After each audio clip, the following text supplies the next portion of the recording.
नमस्कार, जय शिवराय, जय संविधान, जय लहुजी।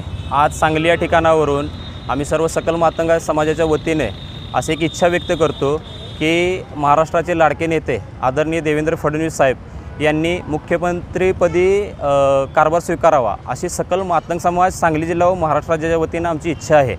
भाजप सरकारने गेल्या 60-70 वर्षात आम्हाला कोणत्याही सरकारने ज्या काही योजना दिल्या नाहीत त्या भारतीय जनता पार्टीने गेल्या 1-1.5 वर्षात आमच्या योजना पूर्ण केल्या।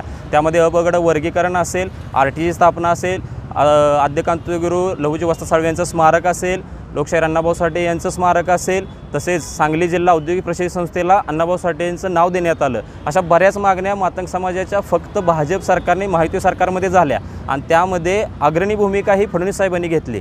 त्यामुळे फडणवीस साहेब हे या राज्याचे मुख्यमंत्री व्हावे अशी सांगली जिल्हा मातंग समाज व पूर्ण महाराष्ट्रातून मातंग समाजाची इच्छा आहे।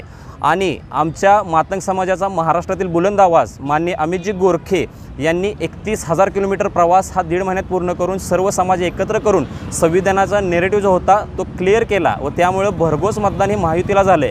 तर आमची अशी इच्छा आहे की फडणवीस साहेबांच्या नेतृत्वाखाली अमितजी गोरखे यांची राजकीय वाटचाल घोडदौड अशीच चालत राहावी ही इच्छा मी सांगली जिल्हा सकल मातंग समाजाच्या वतीने व महाराष्ट्र राज्य सकल मातंग समाजाच्या वतीने करत आहे। देवेंद्र जी आप आगे बढ़ो, हम तुम्हारे साथ हैं। देवेंद्र जी आप आगे बढ़ो, हम तुम्हारे साथ हैं।